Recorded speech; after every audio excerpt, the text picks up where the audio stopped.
এই ভিডিওটিতে আমরা কম্পিটিটিভ ম্যাথের একটি অতি গুরুত্বপূর্ণ চ্যাপ্টার লাভ ও ক্ষতি অর্থাৎ প্রফিট অ্যান্ড লস নিয়ে আলোচনা করব।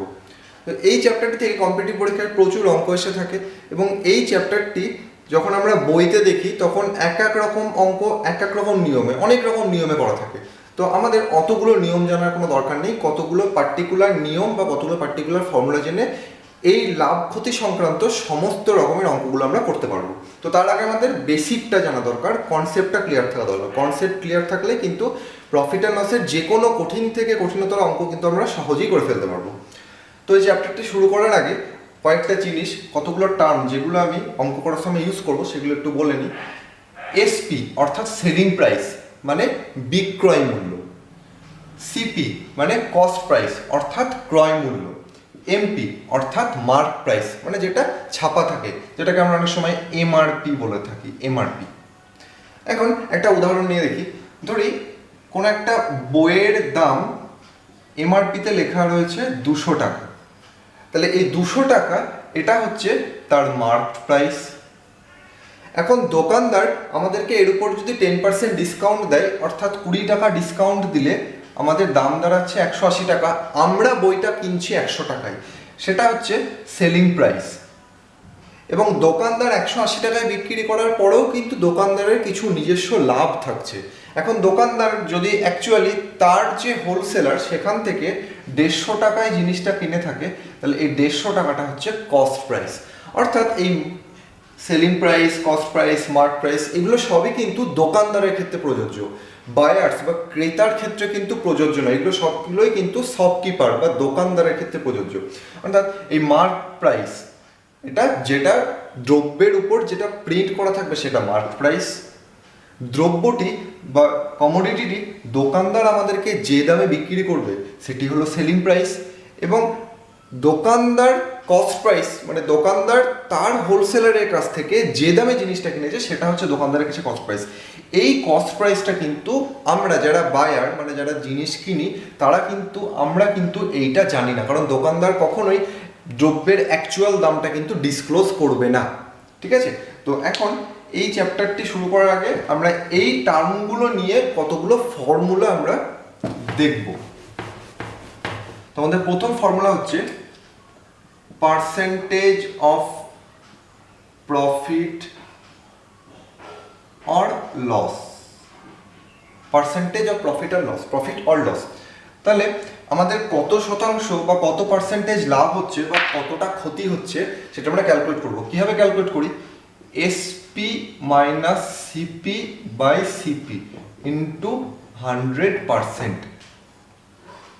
তো এটি হচ্ছে আমাদের ফর্মুলা, বিক্রয় মূল্য মাইনাস ক্রয় মূল্য বাই ক্রয় মূল্য ইন্টু 100%। এটা হচ্ছে পার্সেন্টেজ অফ প্রফিট আর লস।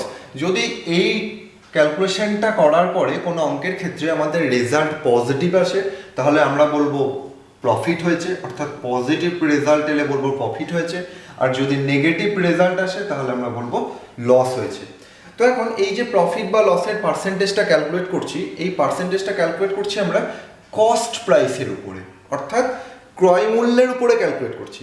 তাহলে এই জিনিসটা কিন্তু কেবলমাত্র দোকানদারই করতে পারবে, কারণ দোকানদার কস্ট প্রাইসটা জানে। আরেকটা ক্যালকুলেশন রয়েছে percentage of profit or loss on selling price. দু রকমের পার্সেন্টেজ অফ প্রফিট আর লস হয়। একটা হচ্ছে পার্সেন্টেজ অফ প্রফিট আর লস অন কস্ট প্রাইস, মানে কস্ট প্রাইসের উপরে কত পার্সেন্টেজ লাভ হয়েছে, আর একটা হচ্ছে সেলিং প্রাইসের উপর কত পার্সেন্টেজ লাভ হয়েছে। যখন আমরা এই ক্যালকুলেশনটা করব তখন কিছুই না, এসপি মাইনাস সিপি বাই নিচে জাস্ট এসপি হবে ইন্টু 100%। এটা অঙ্ক করার সময় আমাদেরকে খেয়াল রাখতে হবে যে আমাদেরকে পার্সেন্টেজ অফ প্রফিট আর লসটা কিসের উপর চাইছে, কস্ট প্রাইসের উপর চাইছে নাকি সেলিং প্রাইসের উপর চাইছে। সাধারণত যদি কিছু মেনশন করা না থাকে তাহলে প্রফিট আর লস যেটা আমরা ক্যালকুলেট করবো সেটা কিন্তু কস্ট প্রাইসের উপর ক্যালকুলেট করব। যদি কখনো সেলিং প্রাইসের উপরে আমাদেরকে প্রফিট আর লসটা ক্যালকুলেট করতে হয় তখন কিন্তু অঙ্কতে মেনশন করা থাকবে যে ক্যালকুলেট করতে হবে সেলিং প্রাইসের উপরে। ঠিক আছে? আরেকটি ফর্মুলা আমরা দেখবো, তাহলে এটা গেল আমাদের 1 নম্বর ফর্মুলা। আরেকটি ফর্মুলা আমরা দেখবো কনজিকিউটিভ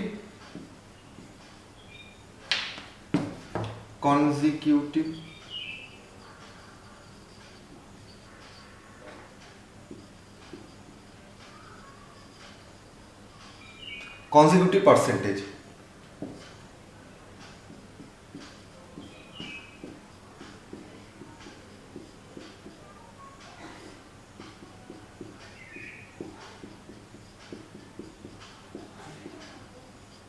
বাই 100। এই ফর্মুলাটিও খুব গুরুত্বপূর্ণ এবং খুবই ইউজফুল একটা ফর্মুলা। এটা যখন আমরা অঙ্কের ক্ষেত্রে অ্যাপ্লাই করবো তখন এই লজিকটা, এটার ফর্মুলাটা আরও ভালোভাবে আমাদের কাছে ক্লিয়ার হবে। তো এটা যখন আমরা অঙ্কে আলোচনা করবো, যখন অঙ্কে প্রয়োগ করবো, তখন আমি এটা ডিটেলসে বোঝাবো। এবার আমরা কতগুলো অঙ্কে আসি। আচ্ছা, প্রথম প্রবলেমটিতে চলে আসি। প্রবলেমটিতে বলা হচ্ছে, by selling 55 apple a man makes a profit equal to cost of 11 apple. তার মানে কি, একজন ব্যক্তি 55টা আপেল বিক্রি করে তার যে প্রফিটটা হলো সেটা হচ্ছে 11টা আপেলের কস্ট প্রাইসের সঙ্গে সমান। তাহলে বের করতে হবে কি, ফাইন্ড হিজ গেইন পার্সেন্টেজ। তাহলে তার গেইন পার্সেন্টেজ, তার প্রফিট অফ পার্সেন্টেজটা বের করতে হবে, পার্সেন্টেজ অফ প্রফিটটা বের করতে হবে। তাহলে 55টা আপেল বিক্রি করে লাভ হয়েছে কতটা, প্রফিট হয়েছে কতটা, 11টা আপেলের কস্ট প্রাইসের সমান। তাহলে প্রফিট পার্সেন্টেজ বের করতে হবে। প্রফিট আর প্রফিট পার্সেন্টেজ গুলিয়ে ফেললে চলবে না কিন্তু। প্রফিট, তাহলে প্রফিট, প্রফিট বলতে আমরা কি বুঝি, মানে কতটা লাভ হয়েছে, কতটা লাভ হয়েছে। তাহলে যেটা প্রফিট সেটা কত, selling price of 55 apple minus cost price of 55 apple. তাহলে selling price of 55 apple minus cost price of 55 apple, এটাই তো প্রফিট। কারণ সেলিং প্রাইস মানে বিক্রয় মূল্য মাইনাস ক্রয় মূল্য, সেটাই তো প্রফিট। যে দামটাই বিক্রি করছি আর দোকানদার যে দামে জিনিসটা কিনেছে তাদের যে অন্তর বা বিয়োগফল, সেটাই প্রফিট। তাহলে selling price of 55 minus cost price of 55, এই প্রফিটটা কত, equal to cost of 11 apple. তাহলে cost of 11 apple, that means cost price of 11 apple. বুঝে গেল? তাহলে selling price of 55 minus cost price of 55, তাহলে এইটা কি ইন্ডিকেট করছে, প্রফিটকে। সেই প্রফিটটা কত, প্রফিটটা হচ্ছে কস্ট প্রাইস অফ 11 অ্যাপেলের সঙ্গে সমান।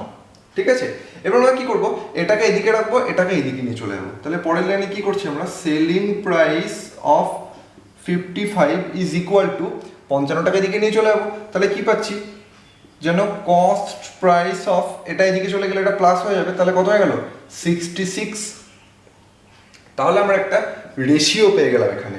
তাহলে SP by CP is equal to 66 by 55 পেয়ে গেলাম আমরা। এখানে একটা রেশিও বা অনুপাত পেয়ে গেলাম। এবার আমাদের কি করতে হবে, ফাইন্ড হিজ গেইন পার্সেন্টেজ। তাহলে গেইন পার্সেন্টেজ ক্যালকুলেট করতে হবে।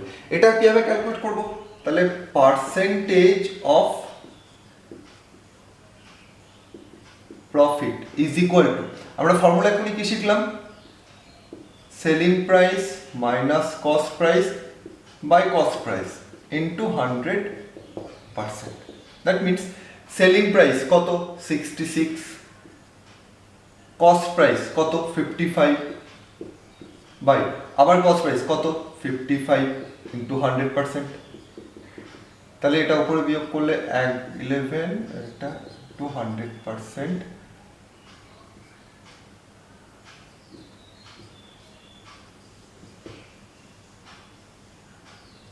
This is our result.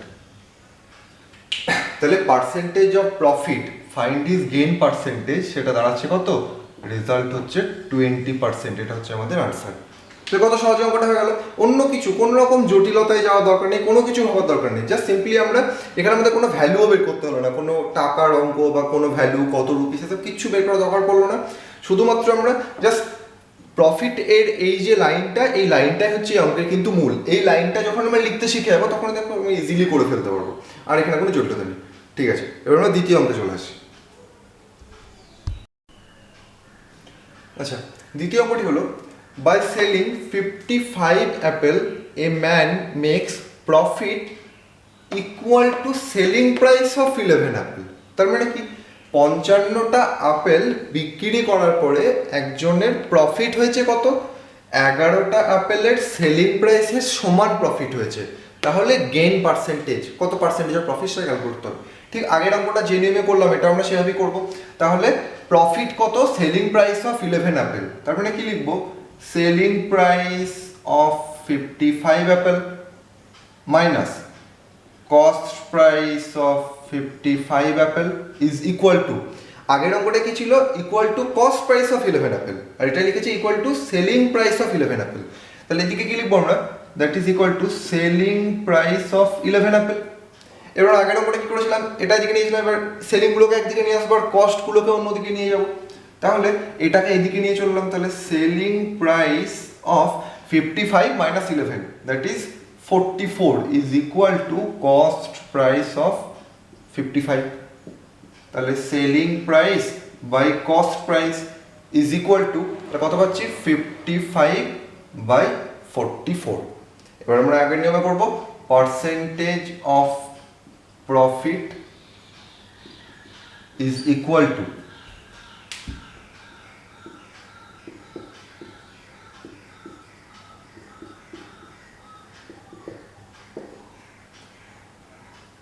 রেশিওটা কত এসছে, 55 বাই 44।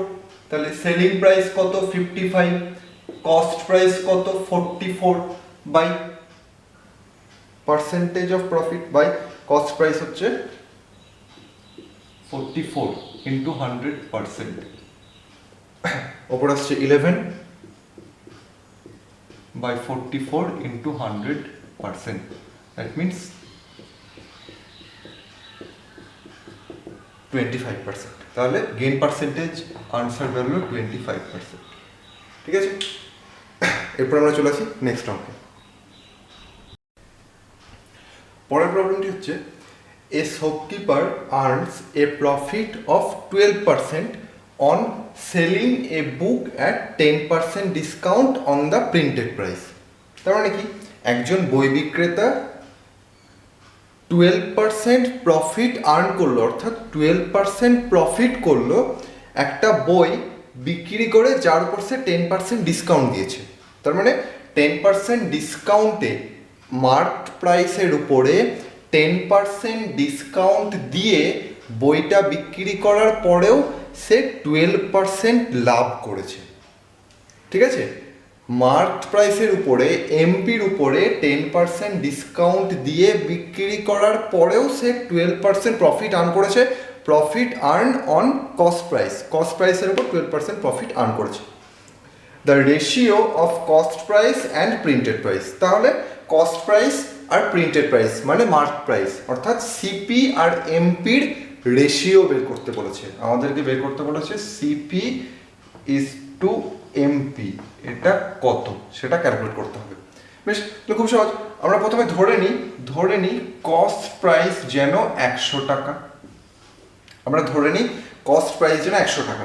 তাহলে কস্ট প্রাইস যদি 100 টাকা হয়, অর্থাৎ দোকানদারের কাছে অ্যাকচুয়াল মূল্য হচ্ছে জিনিসটা 100 টাকা, তাহলে দোকানদার কত পার্সেন্ট প্রফিট করছে, 12% প্রফিট করে বিক্রি করছে। তাহলে দোকানদার অবশ্যই জিনিসটা আমাকে বিক্রি করছে কত টাকায়, 112 টাকায়, কারণ দোকানদার 100 টাকা যদি দোকানদারের কস্ট প্রাইস হয়, তাহলে দোকানদারের সেলিং প্রাইস কত হবে, দোকানদার আমাকে কত টাকায় বিক্রি করবে, 112 টাকায়, তবেই না তার 12% প্রফিট থাকবে। এবার তাহলে দোকানদারের সেলিং প্রাইস হচ্ছে 112 টাকা। এবার আমাকে কি দেখতে হবে, যে দোকানদার কি করেছে, বুক সেলার বা শপকিপার কি করেছে, 10% ডিসকাউন্ট দিয়েছে on mark price or printed price. তাহলে প্রিন্টেড প্রাইসে 10% ডিসকাউন্ট দেওয়ার পরে কিন্তু 112 টাকাটা দাঁড়াচ্ছে, কারণ 112 টাকাটা হচ্ছে সেলিং প্রাইস। তাহলে মার্কড প্রাইসের উপর 10% ডিসকাউন্ট দেওয়ার পরে যেন প্রাইসটা 112 টাকা দাঁড়ায়, অর্থাৎ 100/12 এটা হচ্ছে ডিসকাউন্টেড প্রাইস। মার্কড প্রাইসের উপর 10% ডিসকাউন্ট দেওয়ার পরে প্রাইস দাঁড়াবে 112 টাকা। এখন যদি আমরা এরকম লিখি যে মার্কড প্রাইস আর এদিকে লিখলাম সেলিং প্রাইস, তাহলে মার্কড প্রাইস এটা যদি 100 টাকা হয়, তাহলে 10% ডিসকাউন্ট দিয়ে তাহলে 90 টাকা যেন হচ্ছে সেলিং প্রাইস। তাহলে 90 টাকা যদি সেলিং প্রাইস হতে হয়, তাহলে মার্ক প্রাইস হতে হবে 100 টাকা, কারণ ডিসকাউন্ট আমরা সবসময় মার্ক প্রাইসের ওপরেই দিই, মানে দোকানদার আমাকে মার্ক প্রাইসের ওপরেই কিন্তু ডিসকাউন্ট দেবে। তাহলে যদি মার্কড প্রাইস 100 টাকা হয় তাহলে সেলিং প্রাইস মানে দোকানদারের কাছে সেলিং প্রাইস হবে 90 টাকা, 10% ডিসকাউন্ট দেওয়ার পরে। তাহলে 90 টাকা সেলিং প্রাইস হতে গেলে মার্কড প্রাইস হতে হবে 100 টাকা।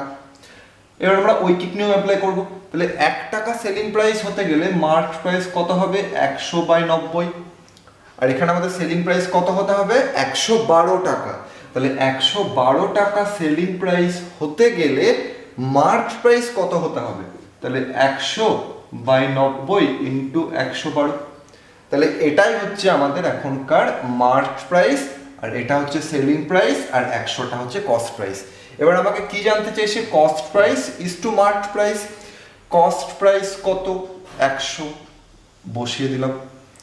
মার্কড প্রাইস কত? যদি কস্ট প্রাইস 100 হয় তাহলে সেলিং প্রাইস 112, আর সেলিং প্রাইস 112 হলে মার্কড প্রাইস হচ্ছে এটা।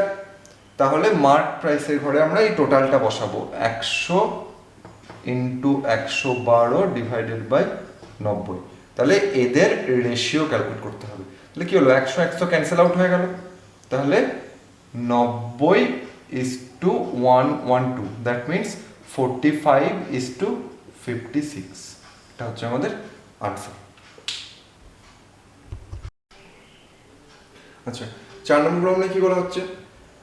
The marked price of a radio is 20% more than its cost price. That means mark price মানে যেটা মার্ক করা রয়েছে একটা রেডিওর দাম, সেটা 20% more than its cost price, ক্রয় মূল্য থেকে 20% বেশি দাম মার্ক করা আছে। If a discount of 10% is given on the mark price, এখন মার্ক প্রাইসের উপর যদি 10% ডিসকাউন্ট দেওয়া হয় তাহলে গেইন পার্সেন্টেজ কত এটা বের করতে হবে। ঠিক আছে, বুঝে নিই অঙ্কটা একবার। একজন দোকানদার একটা রেডিওর দাম যেটা তার অ্যাকচুয়াল কস্ট প্রাইস তার থেকে 20% বেশি দিয়ে মার্ক করে রাখে।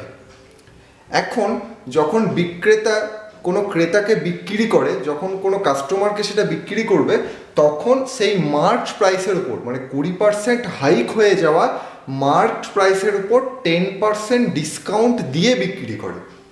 তাহলে দোকানদারের লাভ কত, দোকানদারের গেইন পার্সেন্টেজ কত, এটা আমাদেরকে ক্যালকুলেট করতে হবে। বেশ, তাহলে আমরা ধরে নিই কস্ট প্রাইসটা হচ্ছে 100 টাকা। দোকানদারের কাছে কস্ট প্রাইসটা হচ্ছে 100 টাকা।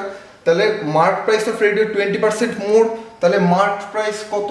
মার্ক প্রাইস তাহলে হচ্ছে 120 টাকা। 100 টাকা যদি ক্রয় মূল্য হয় তাহলে বিক্রয় মূল্য মার্ক প্রাইস হচ্ছে 120 টাকা, কারণ মার্ক প্রাইসটা 20 টাকা বেশি, 20% বেশি মার্ক করা আছে। If A discount of 10% is given, তাহলে এবার এই মার্ক প্রাইসের উপরে কস্ট প্রাইসের উপরে প্লাস 20% দাম চাপানো আছে। এবার মার্ক প্রাইসের উপরে 10% ডিসকাউন্ট মানে -10% ডিসকাউন্ট, মার্ক প্রাইসের উপরে 10% ডিসকাউন্ট দিয়ে জিনিসটা বিক্রি করা হচ্ছে, তাহলে সেটা হচ্ছে সেলিং প্রাইস। তাহলে 120-র উপর 10%, 120 10% মানে হচ্ছে 12 টাকা, তাহলে এর উপর 10% ডিসকাউন্ট দিয়ে বিক্রি করা হচ্ছে, তাহলে দাম কত দাঁড়াচ্ছে? 108 টাকা। তাহলে কস্ট প্রাইস হচ্ছে 100 টাকা, কস্ট প্রাইস হচ্ছে 100 টাকা, আর সেলিং প্রাইস হচ্ছে 108 টাকা। তাহলে দোকানদারের লাভ কত হলো, শপকিপারের লাভ কত হলো? 8%। অবভিয়াসলি দেখেই বোঝা যাচ্ছে ক্যালকুলেটর দোকানে, তাহলে দোকানদারের লাভ হচ্ছে 8%, অর্থাৎ 100 টাকা দাম 120 টাকা, 20% বাড়ানোর পরে দামটা দাঁড়িয়েছে 120 টাকা, তার উপর 10% ডিসকাউন্ট দেওয়া হয়েছে, 10% ডিসকাউন্ট, তাহলে 108 টাকা। এবার যদি আমরা পার্সেন্টেজ ক্যালকুলেট করি তাহলে পার্সেন্টেজ ক্যালকুলেট ফর্মুলা কি? SP minus CP by CP into 100%, এটা হচ্ছে পার্সেন্টেজ ক্যালকুলেট করার ফর্মুলা। এসপি কত? এসপি হচ্ছে 108, সিপি কত? 100 by CP 100 into 100%, 100 cancel out হয়ে গেল, তাহলে অনলি 8% হচ্ছে আমাদের আনসার। তাহলে এটা হচ্ছে ব্রড মেথড। এবার আমরা এই চ্যাপ্টারটা শুরুর প্রথমেই, এই ভিডিওটা শুরুর প্রথমেই যে কনজিকিউটিভ পার্সেন্টেজের একটা ফর্মুলা পড়েছিলাম, ওই ফর্মুলার বেসিসে আমরা অঙ্কটা করবো, দিয়ে দেখবো একই অ্যান্সার আসছে। তাহলে এটা হলো 8%, এটা আনসারটা বোঝা গেল। এবার আমরা ওই কনজিকিউটিভ ফর্মুলাটা অ্যাপ্লাই করব। কনজিকিউটিভ ফর্মুলায় অল্টারনেটিভ মেথড, এটা একটা অল্টারনেটিভ মেথড। এই অল্টারনেটিভ মেথড এবং শর্টকাট মেথড, অল্টারনেটিভ মেথড। এবার যেটা কি বলা হচ্ছে, যেটা পার্সেন্টেজ যেটা ক্যালকুলেট করতে হবে, ডাইরেক্ট আমাদের ক্যালকুলেশনটা হয়ে যাবে। ফর্মুলা কি ছিল, plus minus X plus minus Y plus minus X into plus minus Y by 100, এটা হবে আমাদের রেজাল্ট। এখন এক্স ওয়াই এগুলো কি, এক্স আর ওয়াই হচ্ছে পার্সেন্টেজের ভ্যালু, যেটা ডিসকাউন্ট দেওয়া হচ্ছে বা যেটা প্রফিট আনা, পার্সেন্টেজের ভ্যালু, এখানে যে পার্সেন্টেজগুলো সেগুলো হচ্ছে এক্স অ্যান্ড ওয়াই, যে ডিসকাউন্ট দেওয়া হয়েছে, যে পার্সেন্টগুলো যখন হচ্ছে সেগুলো। তাহলে এখানে দুটো পার্সেন্টেজ, একটা 20% বাড়ানো হয়েছে, তারপরে 10% কমানো হয়েছে, দুটো পার্সেন্টেজ রয়েছে। তাহলে যে কোনো একটা এক্স এর ভ্যালু ধরে নেবো 20 আর ওয়াই এর ভ্যালু ধরে নেবো 10। তাহলে এক্স এর ভ্যালু 20, এবার কি মার্ক প্রাইস ওপর 20% মোর, মানে বাড়ানো হয়েছে। তাহলে যেহেতু বাড়ানো হয়েছে তাই এক্স এর ভ্যালু হচ্ছে +20। তারপরে কি বলা হচ্ছে, ডিসকাউন্ট দেওয়া হচ্ছে, ডিসকাউন্ট দেওয়া মানে কমিয়ে দেওয়া। তাহলে ওয়াই এর ভ্যালু হবে 10, কিন্তু শুধু 10 লিখবো না, ওটাকে আমরা -10 লিখবো, -10, কারণ ডিসকাউন্ট দেওয়া হচ্ছে। +20 ইন্টু -10/100 কত দাঁড়াচ্ছে রেজাল্টটা? তাহলে 20 -10 প্লাস ওপরে এটা গিয়ে -200/100, দ্যাট ইজ ইকুয়াল টু, এটা কাটাকুটি করলে এটা 8 আনসার আসবে। তাহলে হয়ে গেল, এটা হচ্ছে শর্টকাট মেথড। আচ্ছা, নেক্সট ওয়ানটা দেখি। A person sold A horse at a gain of 15%, তার মানে একজন ব্যক্তি একটি ঘোড়া 15% লাভে বিক্রি করলো। Had he bought it for 25% less, যদি সে 25% কম দামে সেটা কিনতো, and sold it for ₹60 less, এবং যদি আগের থেকে মানে আগে যে 15% গেইন করে বিক্রি করেছিল তার থেকে যদি 60 টাকা কম দামে বিক্রি করতো, he would have made a profit of 32%, তাহলে তার এখন নতুন প্রফিট হলো 32%। তাহলে cost price of the horse was বের করতে হবে। তো কী বলা হচ্ছে, একজন লোক সে 15% গেইন করে একটা ঘোড়া বিক্রি করলো, যদি সে 25% কম দামে কিনতো এবং 60 টাকা কম দামে বিক্রি করতো, তাহলে এখনকার তার নতুন প্রফিট হতো 32%। তাহলে ঘোড়ার কস্ট প্রাইস কত সেটা বের করতে হবে। তার মানে ধরে নিই যে কস্ট প্রাইস এটা হচ্ছে x টাকা, তাহলে কস্ট প্রাইস x টাকা, তাহলে সেলিং প্রাইস কত, a person sold A horse at a gain of 15%, তাহলে সেলিং প্রাইস কত, 15% গেইন করেছে, তার মানে 115/100x, এটা হচ্ছে selling price. Had he bought it for 25% less, যদি সে 25% কম দামে কিনতো, তার মানে এখন নতুন নিউ সিপি যেটা সেটা 25% কম, 25% কম মানে 75%। আগের সিপি কত ছিল, x, এখন নতুন সিপি কত হচ্ছে 75/100x, এটা হচ্ছে নতুন সিপি, 25% কম দামে কিনেছে। আর নিউ এসপি, এবং কি বলা হচ্ছে, and sold it for ₹60 less, তাহলে আগের থেকে 60 লেস, আগের থেকে 60 টাকা কম, তাহলে কত হবে 115/100x -60, এটা হচ্ছে এখন নতুন এসপি। তাহলে এই নতুন সিপি, নিউ সিপি আর নিউ এসপি, এটার উপর বেস করে প্রফিট দাঁড়াচ্ছে 32%।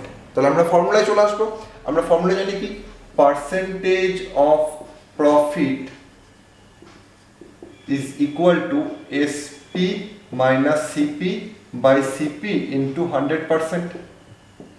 Percentage of profit কত, 32%, 32%, that means 32/100। আচ্ছা, 100টা থেকে নিয়ে চলে এলাম, 32% করুন, 32%। SP কত,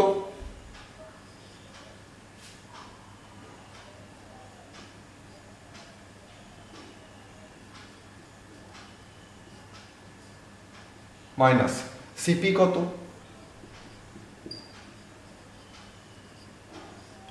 বাই সিপি কত। এখন সব এই নতুন সিপি নিয়ে কাজ হচ্ছে, এই ইন্টু 100%। ঠিক আছে, এবার 100টাকে এদিকে নিয়ে চলে আসি আর এটাকে ক্যালকুলেট করব।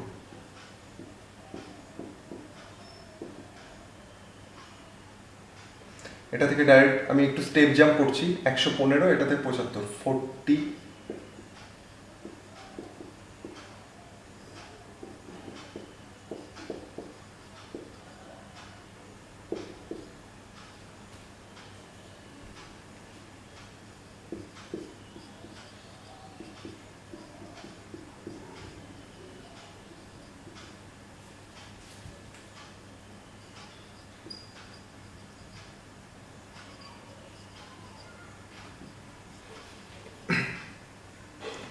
এটাই কাটাকুটি করলে ওপর নিচে ক্যান্সেল আউট হয়ে যাচ্ছে।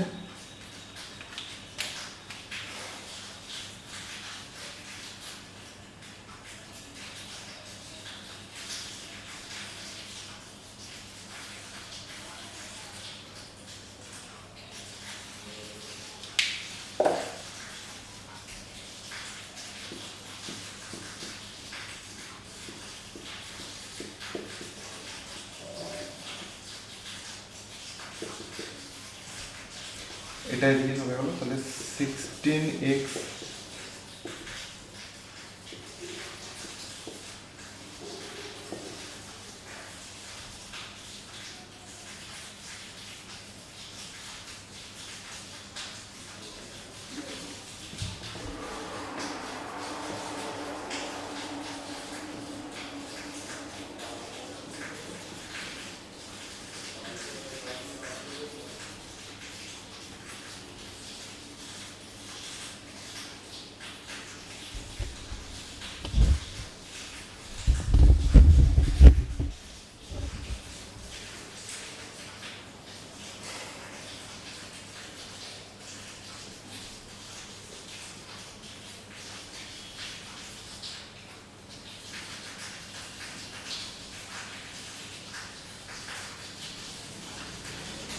তাহলে the cost price of the horse was, তাহলে আনসার দাঁড়াচ্ছে আমাদের 375।